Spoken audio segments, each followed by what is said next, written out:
अच्छा जी, तो आज की क्लास में हम देखेंगे कि हम किस तरह रिएक्ट एप्लीकेशन को क्रिएट करेंगे और उसके बाद उस चीज़ को हम अपने वेबसाइट बनाने में यूज़ करेंगे। तो बेसिकली हम रिएक्ट होती क्या है ये बात कर लेते हैं।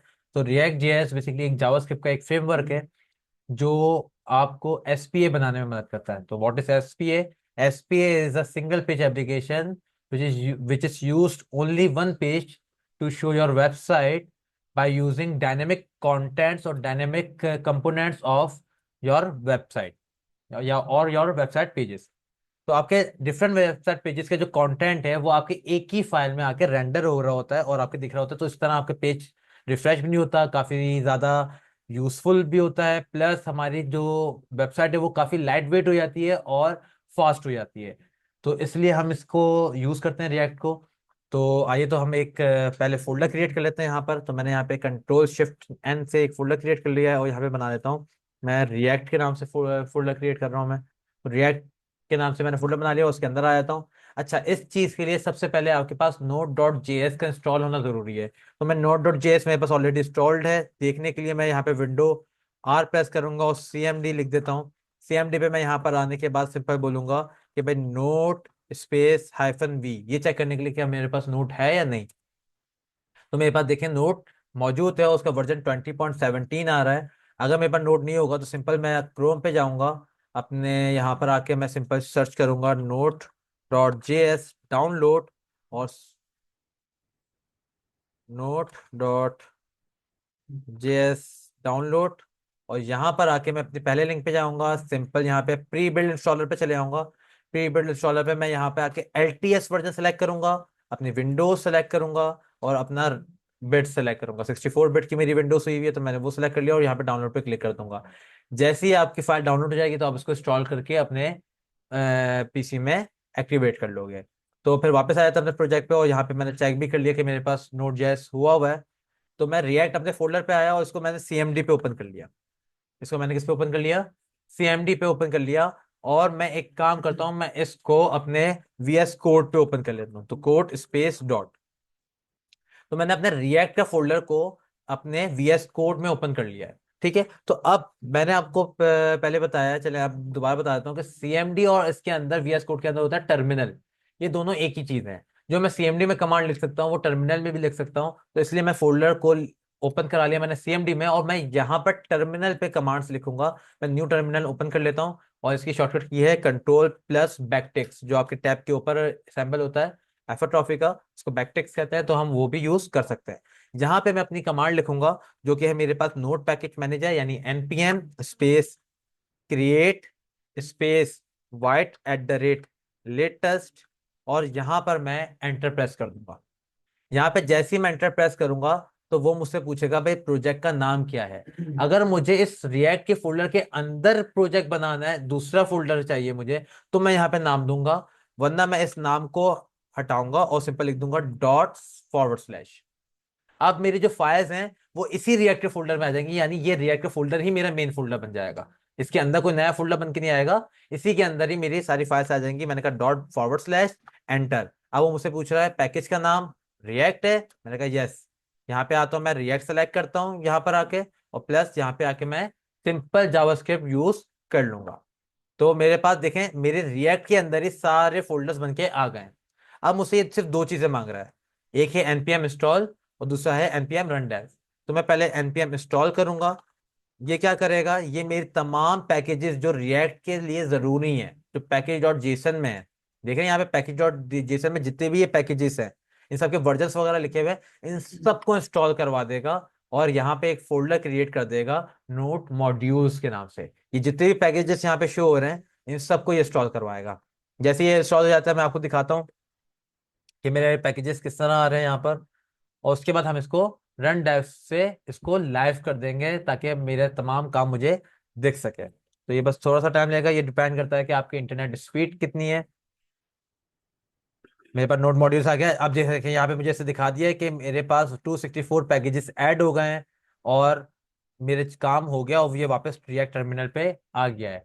अब मैं यहाँ पे लिखूंगा npm रन डेव। ये बेसिकली आपको क्या करता है, ये आपकी वेबसाइट या आपका जो रिएक्ट का फ्रेमवर्क है इसको ऑनलाइन पे चढ़ा देता है, यानी लोकल होस्ट पे। ऐसा नहीं है होस्ट कर देता है, ये लोकल होस्ट आपके सिस्टम को एक होस्ट बनाकर उस पर ये अप्लाई कर देता है। तो मैं यहाँ पर आता हूँ और सिंपल लिखूंगा npm रन डेव। जैसे लिखूंगा तो ये मुझे एक लिंक दे देगा वाइट का, मैंने उसको सिलेक्ट करके कॉपी कर लेना है, या तो इसके ऊपर कंट्रोल के साथ क्लिक कर देना है। दोनों सूरतों में मेरे पास क्रोम में वेबसाइट ओपन हो जाएगी। देखें ये मेरी वेबसाइट आ रही है, कौन सी, जो कि मेरी रिएक्ट की ऐप अभी बन कर आई है। ठीक है, तो ये इसको बंद कर देते हैं। ये मेरी रिएक्ट की ऐप है और ये इसका आउटपुट है। तो सबसे पहले देख लेते हैं ये काम किस तरह कर रहा है। मैं इसको क्लोज नहीं करूंगा टर्मिनल को, मैं इसको डाउन कर देता हूँ। और यहाँ पर मैं अपनी फाइल्स को थोड़ा सा देख लेता हूँ कि मेरे पास ये बाकी फाइल्स तो आ रही हैं। इसमें मेरे पास एक ही है जो जानी पहचानी फाइल है, जो कि है index.html। इसमें आता हूँ तो मेरे पास सिंपल बॉयलर प्लेट है, एक टाइटल का टैग है, और प्लस बॉडी के अंदर सिर्फ दो चीजें हैं। एक div है जिसकी आईडी रूट है, और दूसरा एक JSX की एक फाइल है main.jsx, जो कि स्क्रिप्ट है। ठीक है, तो मतलब मेरे पास जो HTML कंटेंट आ रहा है वो सारा कहाँ से आ रहा है, main.jsx से आ रहा है। तो भाई इस फाइल पे चलते हैं, फिर मतलब इस फाइल में चेंजेस करनी होंगी। तो मैं main.jsx वो कौन से फोल्डर में है, SRC के फोल्डर में है। तो मैं यहाँ पे SRC में आ जाऊंगा और यहाँ पे ढूंढूंगा कि main.jsx, ये रही main.jsx। मैं यहाँ पे आऊंगा, इस पे क्लिक करूंगा तो इस पे देखूंगा कि भाई मेरे पास कुछ इंपोर्ट्स हुई हुई है चीजें, और जहां पे क्रिएट रूट हुआ हुआ है, एक रूट क्रिएट हुआ हुआ है, और document dot get element by ID root, कौन सी आईडी ली हुई है, तो यहाँ पे देखें index.html में रूट की आईडी है। इसको गेट करा है, और गेट करने के बाद इसको क्या बोला, डॉट रेंडर। रेंडर कहते हैं किसी भी चीज को किसी दूसरे एलिमेंट में या किसी और चीज में ऐड करवा देना, तो उसे रेंडर कहते हैं। तो यहाँ पे वो चीजों को ऐड करवा रहा है। भाई किसको ऐड करवा रहा है, ये ऐड करवा रहा है ऐप को। अब ऐप क्या है, ऐप मेरा कंपोनेंट है। ऐप ये आया कहाँ से, ऐप ये वाली लाइन से आया, इंपोर्ट करवाया मैंने ऐप को। और कौन सी फाइल से ऐप को इंपोर्ट कराया है, app.jsx से।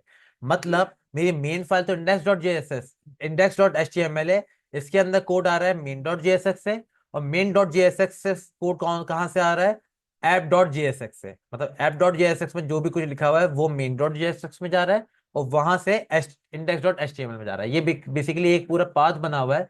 और जब भी ये सिंगल पेज एप्लीकेशन होती है, क्योंकि इसके अंदर सिर्फ HTML की एक ही फाइल होती है, ये index.html।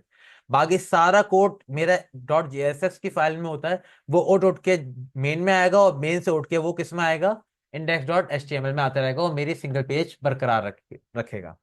अब यहाँ पर आ जाते हैं और इसको थोड़ा सा चेक कर लेते हैं। जैसे मैं यहाँ पर आता हूँ, देखिए यहाँ पे लिखा हुआ आ रहा है वाइट प्लस रिएक्ट, तो इसको थोड़ा सा चेंज करके देखते हैं। देखिए यहाँ पे मेरे पास H1 वाइट प्लस रिएक्ट है। मैं इसको सिंपल मैं रिमूव करता हूँ और लिखता हूँ माज हसन। जैसे मैंने लिखा तो देखें यहाँ पे माज हसन लिखा हुआ आ गया है। एक दो आइकन ऐड हुए हुए हैं, एक काउंटर बना हुआ है मेरे पास, तो ये मुझे प्री बिल्ड दिया गया है। तो सबसे पहले अब मैं इस रिएक्ट को ब्लैंक कर लूंगा, खाली कर लूंगा, ताकि मैं इसको अपने काम के मुताबिक बना सकूं। तो इसको मैं क्या करता हूं, मैं index.css इसको भी डिलीट कर दूंगा, मैं app.css इसको भी डिलीट कर दूंगा, कि मुझे इनकी CSS इस्तेमाल नहीं करनी। वो बेसिकली उस पेज को डिजाइन करने के लिए था। जैसे मैंने इसको डिलीट किया और इसको रिफ्रेश करता हूं, तो अब मेरे पास ये चीज चली गई है, क्योंकि मेरे पास CSS ही नहीं है उस चीज की। अब मैं यहाँ पे आके जो CSS की फाइल कॉल हो रही थी, देखिए index.css को डिलीट कर दिया ना मैंने, तो मैं इसको यहां से भी हटा दूंगा, क्योंकि जब फाइल ही नहीं है तो इंपोर्ट क्यों करेगा वो। मैंने यहां से भी हटा दिया, और app.jsx में app.css भी नहीं है, क्यों, मैंने वो डिलीट कर दिया है। मैं यहाँ से ये भी हटा देता हूँ। देखें बगैर CSS के वो फाइल कैसे दिख रही है, ऐसे दिख रही है। वो CSS की वजह से सेंटर में आ रही थी, अब CSS मैंने दोनों हटा दी है। अब मैं इसके अंदर का कंटेंट भी हटा दूंगा। तो कंटेंट में मैं रिटर्न के अंदर जो ये है, इसको बोलते हैं रिएक्ट फ्रेगमेंट्स। इसको क्या बोलते हैं, रिएक्ट फ्रेगमेंट्स। तो मैं इसके अंदर का टैग हटा दूंगा, इनके अंदर के तमाम काम को मैंने डिलीट कर दिया। और ये जो कॉन्स्ट का एक यूज स्टेट बनी हुई है, इसको मैं हटा दूंगा, क्योंकि इसकी नीड नहीं है। अच्छा, ये चीज आपको बताने के लिए काफी है कि जो चीज इस्तेमाल में नहीं होती और थोड़ी सी डिम हो जाती है। तो अभी ये देखें, ये चीजें इस्तेमाल में तो डार्क हैं, और ये सारी चीजें डिम हो गई हैं, क्योंकि ये इस्तेमाल में नहीं है। इसको भी हटा देते हैं, और देखिए ये ऊपर के तीनों लिंक्स भी डिम हो चुके हैं, मतलब इस्तेमाल में नहीं है। इन तीनों को भी मैं रिमूव कर देता हूँ। तो ये मेरा बेसिकली मेन फंक्शन है, मेरा मेन फाइल है, जो जिसके ऊपर मैं काम करने वाला हूँ। तो देख रहे हैं मेरे पास अभी ये चीजें ब्लैंक आ रही हैं, रिफ्रेश करके देखते हैं, देखें ब्लैंक ही है। ठीक है, तो यहाँ पर आके अब मैं थोड़ी सी कोडिंग करने की कोशिश करता हूँ। तो मैं यहाँ पे लिखता हूँ भाई H1, और H1 में लिखते हैं माज हसन। तो यहाँ पे देखें तो मेरे पास माज हसन डायरेक्टली लिखा हुआ आ गया है। मैं इसके अंदर HTML के तमाम टैग्स इस्तेमाल कर सकता हूं, जैसे यूएल, यूएल के अंदर LI होता है, LI में मैंने यहाँ पे कुछ नेम्स लिख दिए, यानी कि वेजिटेबल्स, फ्रूट्स,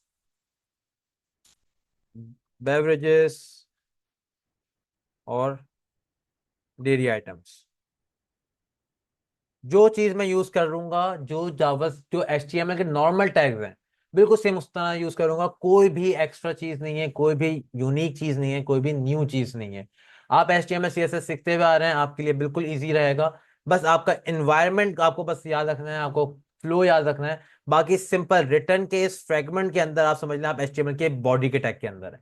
और जिस तरह बॉडी के टैग के अंदर जितनी भी कोडिंग करते हैं, वो सारे इस फ्रेगमेंट्स के अंदर कोडिंग करेंगे। अच्छा सर, अगर हमें CSS लगानी हो तो क्या करें? तो उसके लिए सबसे पहले तो मैं SRC के फोल्डर पर राइट क्लिक करूंगा, मुझे इसके अंदर एक न्यू फाइल बनानी है। तो मैं न्यू फाइल कर देता हूं, और यहां पर एक न्यू फाइल बनाऊंगा। यहाँ पे CSS लिखने का एक तरीका है, यहाँ पे CSS लिखने का एक तरीका है। क्या मतलब कि मैं अगर CSS नॉर्मली लिखता हूँ, मैं CSS नॉर्मली लिखता हूँ जिस तरह हम अपने नॉर्मल HTML CSS में करते थे। जैसे ये app.jsx है, तो मैं app.css की एक फाइल बना लेता हूँ। तो यहाँ पे CSS में बना तो लूंगा, कर भी लूंगा, लेकिन एक बार याद रखिएगा, ये सिंगल पेज एप्लीकेशन है। मेरे पास एक पेज तो नहीं होगा, एक कंपोनेंट तो नहीं होगा। मैं ऐसे 8-10 बनाऊंगा, होम का अलग, अबाउट का अलग, कॉन्टैक्ट का अलग, गैलरी का अलग, कैटलॉग का अलग, टेस्टिमोनियल्स अलग। बहुत सारे मेरे पास कंपोनेंट्स होंगे। तो वो सारे कंपोनेंट्स की बहुत सारी CSS के पेजेस भी होंगे। अब मेरे पास पेज एक ही है, index.html, मतलब मेरे सारे CSS की फाइलें एक ही जगह पर आ रही हैं, मेरा सारा कोड एक ही जगह पर आएगा। और जाहिर सी बात है, आप जो जितना भी ट्राई कर लें, अगर आप 2 या 3 बंदे मिलकर काम कर रहे हैं, एक टीम में काम कर रहे हैं, तो आपके बहुत ज्यादा चांसेस हैं कि आप लोग जो क्लास का इस्तेमाल करें वो सेम इस्तेमाल कर लें। और अगर क्लास का सेम इस्तेमाल कर लेते हैं, तो आपके कोड में कॉन्फ्लिक्ट आ जाएगा, और वो कोड में जो CSS है वो खराब हो सकती है। मतलब अब आप डिपेंड करता है कि CSS कौन सी वाली बात में लग रही है, जो बात में लग रही होगी वो उसको अप्लाई करेगा, पहली वाली CSS को अप्लाई नहीं करेगा। तो इसके लिए हमारे पास रिएक्ट एक सजेशन देता है, एक हमें रिएक्ट एक फीचर अप्लाई मुहैया करता है, वो है module.css का। मॉड्यूल क्या करता है? वो CSS का एक मॉड्यूल बना देता है, जिसकी मदद से मैं हर फाइल को हर कंपोनेंट के साथ बस उसी फाइल, उसी कंपोनेंट के साथ अटैच करवा सकता हूँ। किस तरह? तो पहले तो मैं आपको ये बता देता हूँ कि मैं app.css है, इसको इंपोर्ट कराने का तरीका क्या है। मैं यहाँ पे आता हूँ, मैंने कहा सिंपल, मैं नॉर्मल CSS से करता हूँ कि क्या इशू आ सकता है, और फिर मैं इसको दूसरे तरीके से करके दिखाऊंगा। मैंने इंपोर्ट किया, नॉर्मल टेक्स्ट लगाया, डॉट स्लैश, और एसेट्स और मेन आ रहा है। यहाँ पे सिर्फ JSX की फाइल दिखती है और आपके फोल्डर्स दिखते हैं। CSS की फाइल को आपको नाम लिखना पड़ेगा, तो मैं यहाँ पे नाम लिख देता हूँ app.css। मेरी फाइल लिंक हो गई है, मेरी फाइल लिंक हो गई है। अब मैं यहाँ पे H1 में एक काम करता हूँ, मैं H1 को क्लास देता हूँ। यहाँ पे क्लास नहीं, क्लास नेम दिया जाता है। मैं यहाँ पे क्लास नेम देता हूँ, और मैंने यहाँ पे क्लास नेम दे दिया है हेडिंग का।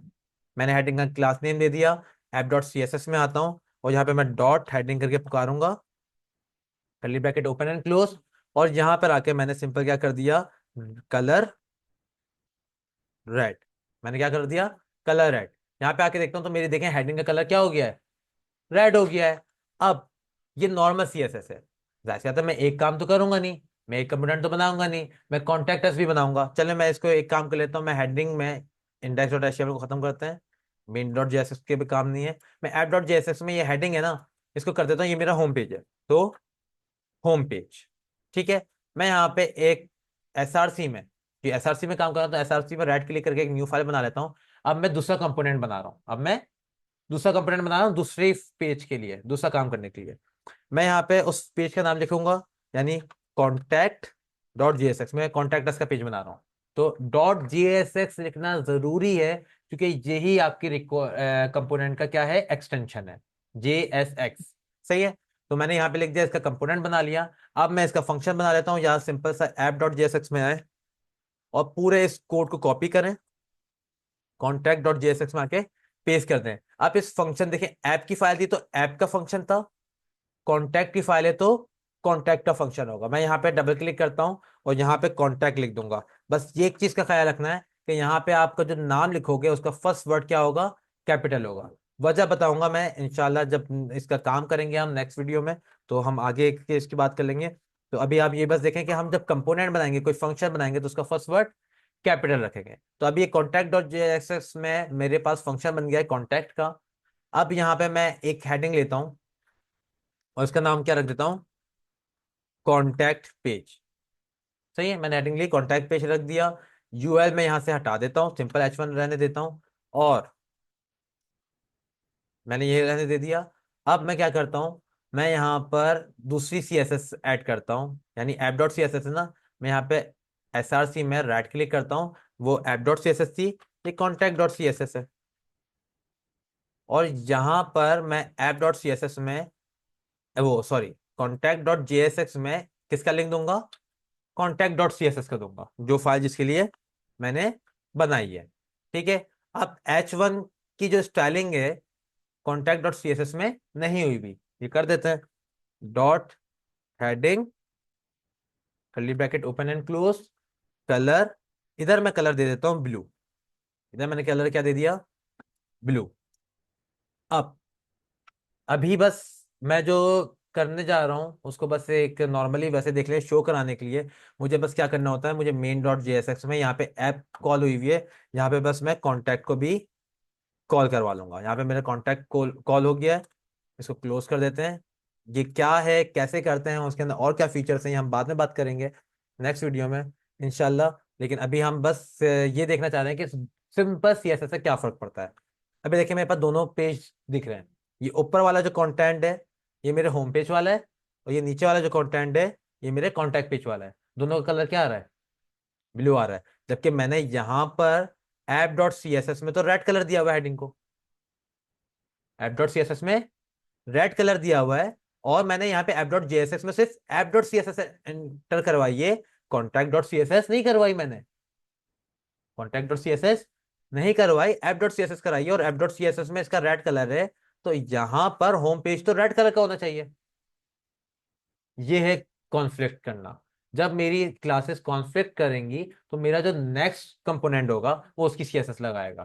फॉर एग्जांपल मैं यहाँ पे मेन डॉट सीएसएस में आता हूँ, जेएसएक्स में आता हूँ सॉरी, और ये वाला कंपोनेंट जो है ना कॉन्टैक्ट का, वो ऊपर ले जाता हूँ, ऐप का कंपोनेंट नीचे ले आता हूँ। तो पहले कॉन्टैक्ट डॉट सीएसएस की वैसे होते क्लास लगेगी, और उसके बाद ऐप डॉट सीएसएस की लगेगी। देखेगा H1 क्या होगा, H1 कोई काम ही नहीं कर रहा, कुछ भी कर लूं मैं, मेरा कलर एक ही आ रहा है, अलग अलग नहीं आ रहा। इस चीज से बचने के लिए, इस चीज से बचने के लिए हम क्या करते हैं, रिएक्ट हमें हमें एक हमारी आसानी के लिए एक फंक्शनैलिटी प्रोवाइड करता है। हमें बोलता है आप मॉड्यूल्स बना लो। क्या बना लो, मॉड्यूल्स बना लो। तो मैं सीएसएस की फाइल पे आता हूँ, और सीएसएस की फाइल को रीनेम करता हूँ F2 दबा के, और कॉन्टैक्ट के आगे मैं लिख देता हूँ dot module dot C S S. एक तो ये लिख दिया, और फिर app dot C S S पे भी आऊंगा, और app dot C S S को भी मैं रिफ्रेश वो F2 दबा के रीनेम करूंगा, यहाँ पे भी क्या लिख दूंगा, module dot C S S. ठीक है। अब यहाँ पे दोनों मॉड्यूल्स बन गए।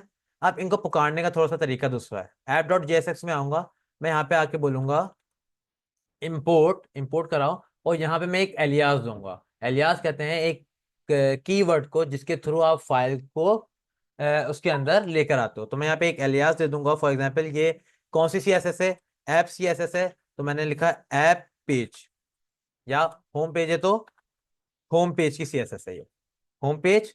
और इस एलियास के अंदर जो फाइल डालनी है वो कहाँ से डालनी है, वो मैं कोटेशन दूंगा, डॉट फॉरवर्ड स्लैश, और यहाँ पे मैंने कहा सीएसएस की फाइल लिखनी पड़ती आती नहीं है, तो मैं यहाँ पे अभी ऐप के अंदर हूं, तो मैं यहाँ पे लिख दूंगा app dot module dot C S S.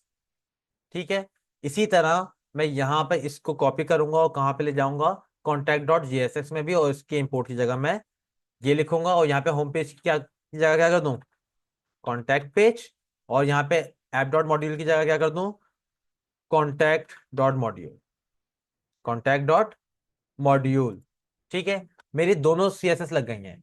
अब अब क्या करना है, अब मैं ये करूंगा कि यहाँ पे जब मॉड्यूल सीएसएस इस्तेमाल कर रहे होते हैं तो हमें बस एक चीज और करनी होती है। एक तो हमें सीएसएस लिंक कराने का तरीका चेंज हुआ, एक तरीका और चेंज हुआ कि यहाँ पे मैं हेडिंग को ऐसे ही हेडिंग नहीं लिखूंगा, मैं यहाँ पे इसके वो बिठाऊंगा और यहाँ पे लिखूंगा, लगाऊंगा कर्ली ब्रेसेस।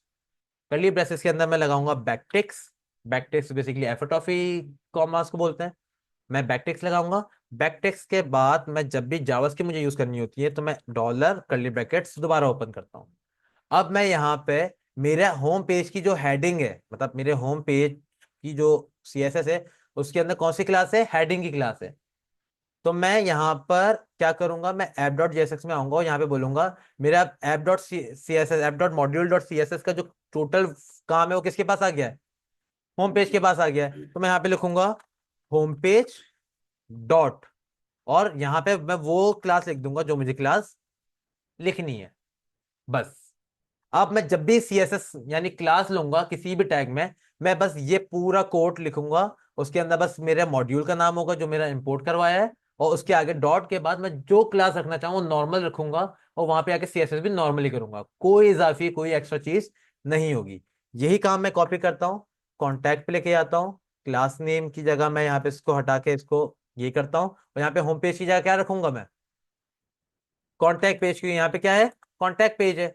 और यहाँ पे भी डॉट हेडिंग, क्लास सेम है, अभी भी क्लास सेम है, मैंने सिर्फ उसे मॉड्यूल बनाया है और उसके पीछे कॉन्टैक्ट पेज और यहाँ पे होम पेज लगाया है। अभी भी ये मेन की फाइल में दोनों ही कनेक्ट हो रहा है, कुछ भी नहीं किया मैंने चेंज। लेकिन यहाँ पे आके देखता हूँ तो दोनों H1 का कलर क्या आ रहा है, डिफरेंट आ रहा है। क्या हुआ, अब मेरा जो ऐप डॉट जेएसएक्स है वो सिर्फ इस फाइल को जानता है, बाकी किसी फाइल को नहीं जानता। और मेरा जो कॉन्टैक्ट डॉट जेएसएक्स है वो सिर्फ इस फाइल के सीएसएस को जानता है और किसी सीएसएस को नहीं जानता। अच्छा, अगर और कोई सीएसएस करनी हो कैसे करेंगे, सिंपल सी है। मैं यहाँ पे यहाँ पे यूएल इस्तेमाल हुआ हुआ है ना, मैं यहाँ पे यूएल पे आता हूँ।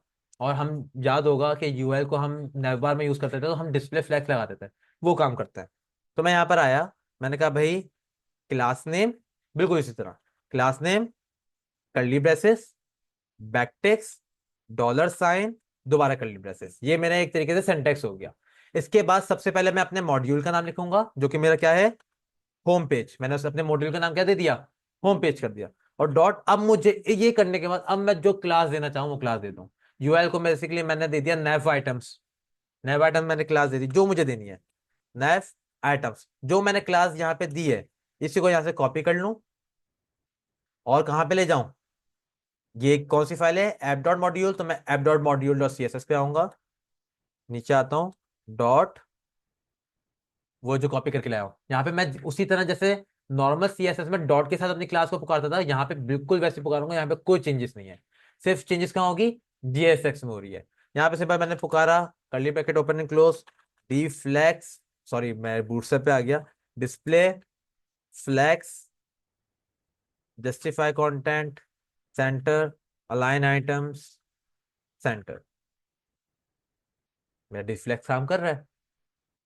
यूएल की विड्थ बढ़ानी है तो यूएल की मैंने कहा भाई विड्थ 50%, 50% हो गया। मैंने सेंटर किया जस्टिफाई कंटेंट, यहाँ पे जस्टिफाई कंटेंट को सेंटर नहीं मैं कर देता हूँ स्पेस अराउंड, तो मेरा ये सही काम कर रहा है और सिर्फ इस यूएल पे काम कर रहा है। फॉर एग्जाम्पल अब मैं यहाँ पे कॉन्टैक्ट डॉट जेएसएक्स पे आता हूँ और इस पे भी सेम यूएल बनाता हूँ, इस पे भी सेम यूएल बनाता हूँ। एल आई भी मैं उठा के सेम ही लेकर आता हूँ, यहाँ से ऐप डॉट जेएसएक्स से मैं एल आई भी सेम लेकर आता हूँ यहाँ पर। सिर्फ बताने का मकसद ये है कि काम देखे, अब देखें ये एल आई ऐसा आ रहा है, मैं सेम क्लास रखूंगा, मैं सेम क्लास रख रहा हूँ बिल्कुल। बस यहाँ पे होम पेज की जगह मैं क्या लिख रहा हूँ, क्योंकि यहाँ पर मेरे पास सीएसएस कहाँ से आ रही है, कॉन्टैक्ट पेज से। और नॉर्मल नैव आइटम कॉन्फ़िगर क्या हो रही थी, मेरी क्लास हो रही थी ना, यहाँ पे भी नैव आइटम लिखा हुआ है, यहाँ पे भी नैव आइटम ही लिखा हुआ है, कुछ भी चेंज नहीं है। अब मैं यहाँ पे अपने contact dot module dot C S S पे आता हूँ और यहाँ पे आके dot nav items, curly bracket open and close. अब मैं अपने चीजें इस्तेमाल करता हूँ जैसे कि for example display flex, justify content, space between, align items, centre, width 50%। और इसको ना मैं बैकग्राउंड कलर भी दे देता हूँ, इसको मैंने क्या दे दिया, बैकग्राउंड कलर एक्वामरीन, सही है। तो बैकग्राउंड कलर देखो सिर्फ इस पे आ रहा है, नीचे वाले पे नहीं आया, जबकि ये दोनों पेज ही index.html में है। क्लासेस कॉन्फ़िगर हो रही हैं। आप अगर नोट करो तो कॉन्टैक्ट जो डॉट जेएस, मतलब मैं यहाँ पे मॉड्यूल्स पे आता हूँ, तो कॉन्टैक्ट डॉट मॉड्यूल में भी देखिए मैंने क्या सेलेक्ट करा है, डॉट नेव आइटम्स। ऐप डॉट मॉड्यूल में भी क्या है, दोनों में सेम क्लासेस से मैं सीएसएस कर रहा हूँ। लेकिन यहाँ पे कुछ कुछ भी चेंज नहीं हो रहा। मैं यहाँ पे समझ लें, एक काम करता हूँ, ऐप डॉट मॉड्यूल में आके इसका बैकग्राउंड कलर कुछ और कर देता हूँ। इसका बैकग्राउंड कलर कर देते हैं हम थोड़ा सा पर्पल टाइप का। पर्पल नीचे हो रहा है, एक्वामेरिन ऊपर हो रहा है। ये अलग सीएसएस चल रही है, वो अलग सीएसएस चल रही है। इसे कहते हैं मॉड्यूलिंग करना, मतलब मैंने इसके मॉड्यूल्स बना दिए। अब हर सीएसएस हर पेज के लिए अलग काम करेगी। तो तरीका दोबारा देख ले कि मैं अपने सीएसएस में बस नाम में डॉट मॉड्यूल ऐड करूंगा और जेएसएक्स में आ जाऊंगा। अपने जेएसएक्स में आने के बाद सिंपल इंपोर्ट कराते हुए मैं उसको एक एलियास दूंगा, और हर दफा क्लास देने से पहले मैं ये सेंटेक्स लिखूंगा, ये वाला क्लास नेम में कर्ली ब्रेसेस, फिर बैकटेक्स, फिर डॉलर के साथ कर्ली ब्रेसेस, और उसके बाद जो मैंने एलियास दिया है वो, और डॉट के साथ अपनी क्लास का नाम। वही क्लास का नाम मैं अपने मॉड्यूल में कॉल करवा के सिंपल जो क्लास देनी है मैं क्लास दे सकता हूँ। इस तरह मेरी कॉन्फ्लिक्ट होने से बच जाएगा। आज के लिए मैं इसको इतना ही रखता हूँ। इंशाल्लाह नेक्स्ट वीडियो में मैं इसके आगे के जो पार्ट्स हैं, जैसे राउटिंग है, न्यू कंपोनेंट्स कैसे बनेंगे और बाकी की चीज़ें हैं, वो हम इंशाल्लाह नेक्स्ट क्लास में देखेंगे।